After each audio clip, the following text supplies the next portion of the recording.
Hey everyone, I'm Belson from the EXO and today we are looking at the Honor Magic5 Pro. Ever since being spun off, Honor had released quite a few devices with their own designs, rather than releasing trimmed down versions of Huawei smartphones. And today we have the Honor Magic5 Pro, which will be released in Malaysia in early April 2023. The Honor Magic5 Pro has a curved display with rounded corners. At the right, you will find the power button and volume rockers, while the SIM tray, charging port, and speaker grille are all placed at the bottom. The back houses a triple camera system and flash on a rounded hump, while the rest of the back has a matte glitter finish. The front camera is located at the top left of the display, however it can look a bit too large in my opinion, and we'll get back to this later. You get a large 6.81-inch Quad HD Plus LTPO OLED display with a 120Hz refresh rate, and it has a HDR10+ rating.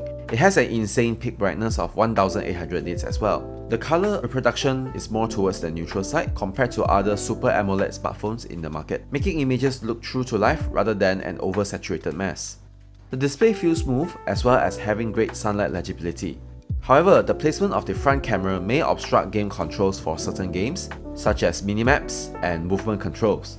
Fortunately, most games will allow you to adjust the positions of the controls to compensate for the weird placement.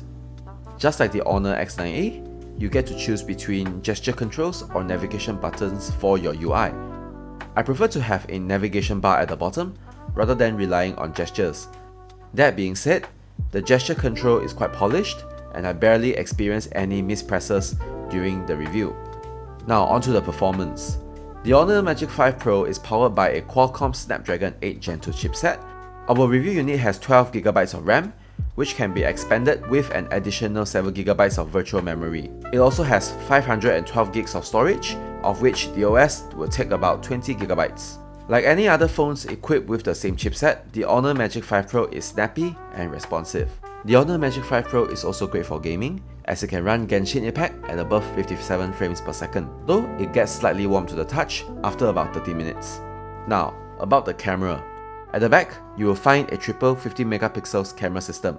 And yes, all three cameras have 50 megapixels. You get an ultra-wide camera, a 3.5x zoom telephoto alongside the main camera. Both the telephoto and the main camera have OIS, while all three cameras have autofocus. The main camera pixel bins to 12.5 megapixels by default, and the result looks sharp and color tones look natural as well. Contrast ratio is well balanced and I didn't notice any over sharpening. I tested the continuous autofocus on the main camera and it yielded excellent results when tracking moving subjects. The ultra-wide and telephoto are no slouch either. For night mode, the images still look great with great color reproduction. However, if you zoom in, you will notice that finer details will get lost as a result of the image processing. For battery life, the smartphone has a 5100 mAh battery with 66 watts fast charging. On the mixed use cycle, the phone lasts the whole day with about 20% to spare. If you are more conservative with your battery use, you can definitely squeeze out about 2 days worth of battery life. To complement the large battery, Honor has included a 66 watts fast charger, which can fully charge the phone in less than an hour.